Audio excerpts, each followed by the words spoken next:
Mais um dia juntos, hoje com a graça de Deus, com a bênção do Todo-Poderoso, nós vamos estudar, meditar em Marcos capítulo 11. Aqui nós vamos ver Jesus entrando em Jerusalém, a entrada triunfal de Jesus em Jerusalém. Tem alguns pontos nos evangelhos que os sinóticos, por exemplo, são semelhantes, né? Mateus, Marcos, Lucas. E João já é totalmente diferente na sua estrutura. Mas tem alguns pontos, alguns acontecimentos que foram tão cruciais, tão importantes, que eles estão nos 4 evangelhos.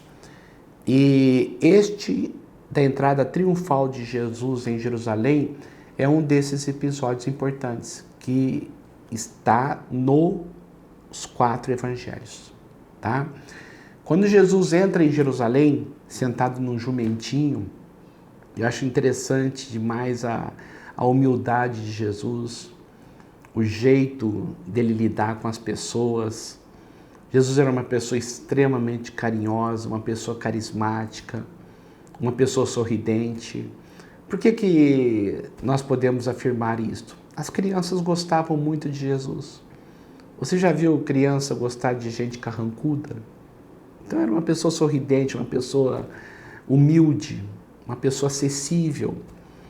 Então quando ele entrou em Jerusalém, ele não entrou num cavalo branco, ele não entrou todo imponente, ele entrou de uma forma humilde, sentado num jumentinho, para cumprir a profecia do Antigo Testamento. Eis que o teu rei vem sentado num jumentinho, filho de jumenta. Olha que coisa. E acontece aqui uma coisa interessante. As pessoas pegam ramos de palmeiras, pegam folhas e começam a saudá-lo. Colocam mantos para ele passar em cima e gritavam o seguinte, o versículo 9. Os que iam adiante dele gritavam, Hosana, bendito que vem em nome do Senhor. Hosana, bendito é o reino vindouro do nosso pai Davi. Hosana nas alturas. Eu vejo aqui uma coisa muito interessante. Hosana significa reina já, reina hoje, salve-nos, reina sobre nós. Traga salvação sobre nossas vidas. E aqui o povo estava aclamando Jesus como rei mesmo. O descendente de Davi, o filho de Davi. Reina sobre nós, salve-nos. Mas reina já, filho de Davi.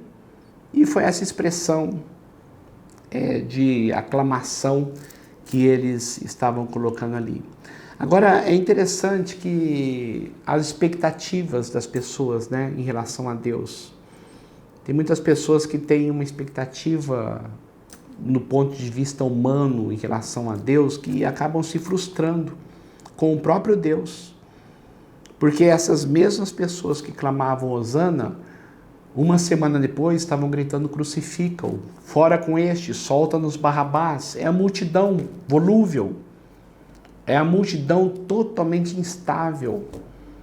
É a multidão que, quando as coisas não saem do jeito que ela quer, ela nega. Então, há muitas pessoas que procuram Deus para resolver problemas momentâneos, pontuais. Procuram Deus para ficarem ricas, procuram Deus para dominar no aqui e agora, quer tudo aqui e agora. E tem muitas igrejas que ficam prometendo isto. E é por isso que tem tanta gente frustrada com o Evangelho, porque a mensagem que é pregada é equivocada, é mentirosa. O reino de Deus é eterno e é no céu. Como ele diz várias vezes, aqui vocês vão ser perseguidos, aqui vocês vão passar por aflições, não desanimem, eu venci o mundo. Mas cuidado com a sua expectativa em relação a Deus, tá? Para você não se frustrar. Sempre coloque isso em mente. Depois que Jesus entrou ali em Jerusalém, ele saiu da cidade, no versículo 11, observou tudo à sua volta e, como já era tarde, foi para Betânia, ali com os 12. O que é Betânia? É onde morava Lázaro, Marta e Maria. Nós vemos lá no Evangelho de João, Jesus lá em Betânia na casa deles. E aqui é onde ele foi para Betânia. Aqui não cita Lázaro, Marta e Maria, mas foi para a casa dele que Jesus foi, para a casa deles que Jesus foi. E aqui aconteceu uma coisa interessante. Jesus, lá em Jerusalém, ele ficou indignado com aquela coisa terrível do comércio dentro do templo. Ele ficou indignado. E quando ele viu os cambistas do templo, porque as pessoas tinham que trocar o dinheiro como um câmbio. É como pegássemos o real e trocássemos em dólar. É lógico, o dólar vale muito mais e o real é muito desvalorizado. O câmbio do templo, o dinheiro do templo, que podia comprar animais do templo com o dinheiro do templo, era super valorizado em relação ao outro dinheiro. E eles não aceitavam outro dinheiro, a não ser o dinheiro do templo. Ou seja, eles ganhavam em cima das pessoas. Eles ganhavam em cima da fé das pessoas. Comercializavam a fé. E Jesus ficou indignado com aquilo.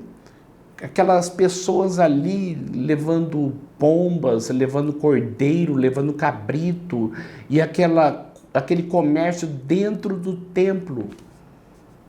E ele pegou um chicote e expulsou todo mundo dali.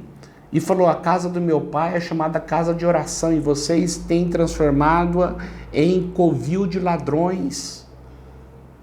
Ele ficou extremamente irado com aquilo.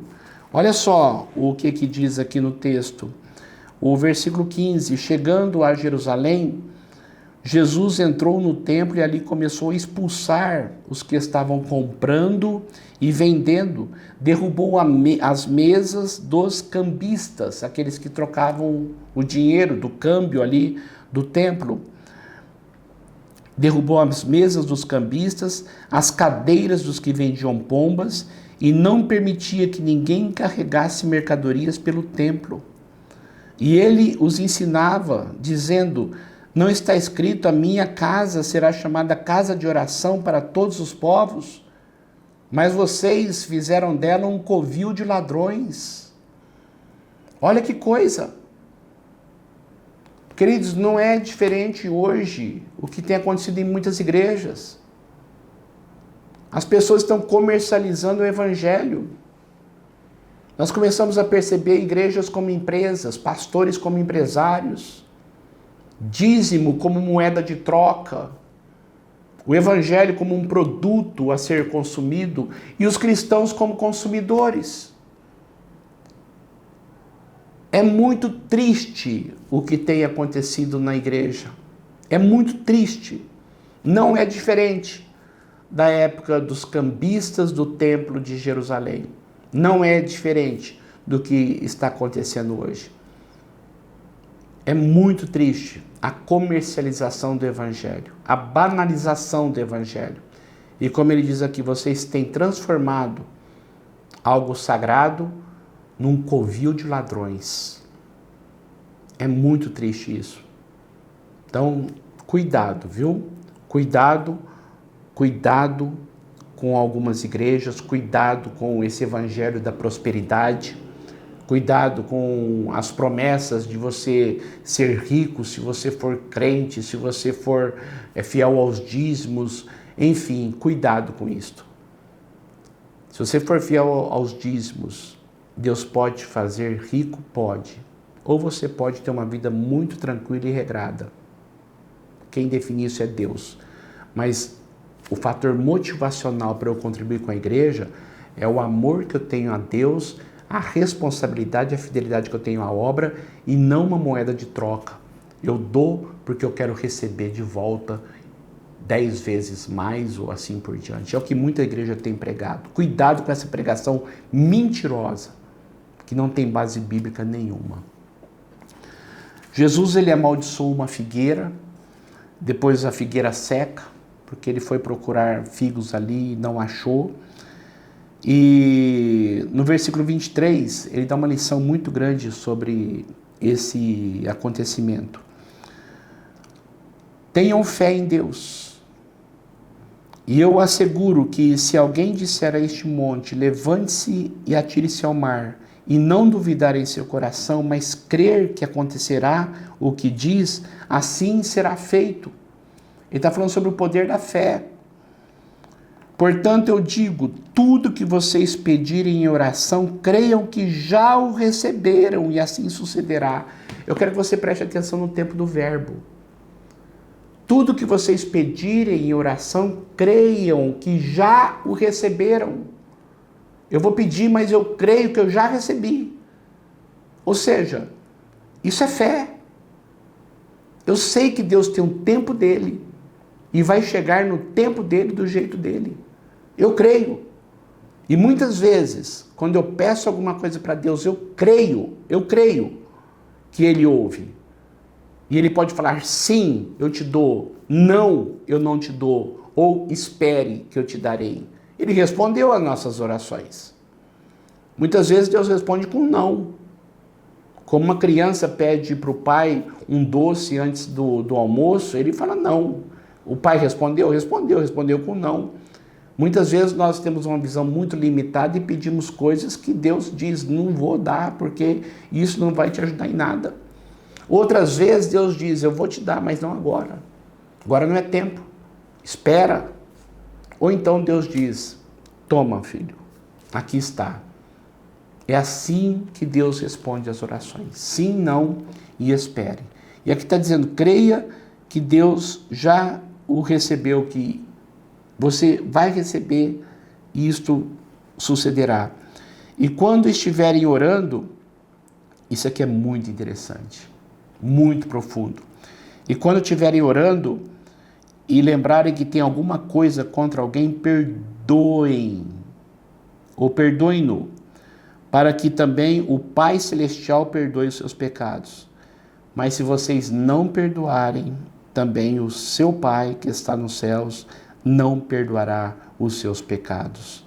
Olha só como que isto é profundo.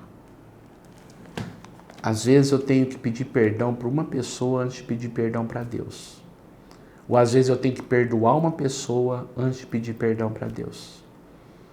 É impossível você pedir perdão para Deus e reter o perdão para pessoas. É impossível você ter mágoa no coração. É quando Jesus fala até da oferta, do dízimo, das ofertas. Se você estiver diante do altar para dar a sua oferta e lembrar que você tem alguma coisa contra alguém, ou alguém tem alguma coisa contra você, vá primeiro, reconcilie com seu irmão, para depois ofertar. Aí sim Deus vai receber a sua oferta. Muita gente tem problemas em casa. Precisa pedir perdão para a esposa, para o marido, para os filhos, para os pais. Muita gente precisa liberar perdão. Você precisa liberar perdão ou pedir perdão. É só assim que o seu culto será aceito. A sua comunhão com Deus está intimamente ligada com a comunhão que você tem com o teu próximo. E perdoar não é algo de sentimento, é algo de decisão. Eu não sinto vontade, não tem problema, perdoe mesmo assim. Por decisão, por obediência. Os fariseus sempre questionando Jesus, perguntam para ele, com que autoridade você faz essas coisas? Principalmente depois que ele fez aquilo no templo, né? Aí Jesus faz uma pergunta para eles. Eu vou fazer uma pergunta para vocês. Se vocês me responderem, eu respondo para vocês com que autoridade eu faço essas coisas. Olha a sabedoria de Jesus. João Batista, ele veio da parte de Deus ou da parte dos homens? Os fariseus pensaram, se nós falarmos que foi da parte de Deus, ele vai perguntar para nós, por que vocês não creram nele? Se nós falarmos que foi da parte dos homens, nós vamos arrumar problema com o povo, porque o povo considerava-no como profeta. Aí os fariseus disseram, não sabemos responder. Aí Jesus olhou para ele e falou o seguinte: nem tão pouco eu digo com que autoridade eu faço isso. Olha a sabedoria do mestre, do rabi, do Senhor do universo.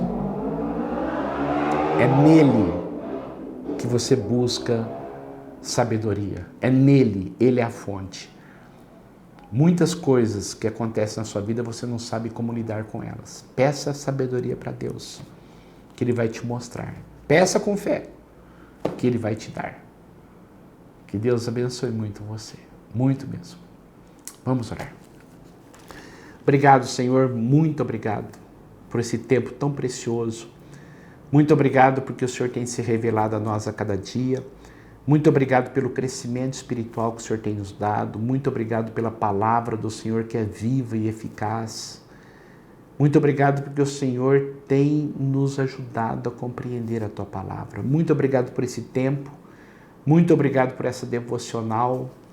Muito obrigado porque o Senhor é o nosso Deus e cada vez mais te conhecemos melhor e cada vez mais nós te amamos. Muito obrigado. Eu quero agradecer de todo o meu coração, em nome de Jesus. Amém e amém. Deus abençoe muito você, tá? Amanhã, mais um vídeo. Fica firme, vamos continuar nessa maratona. Deus te abençoe em nome de Jesus.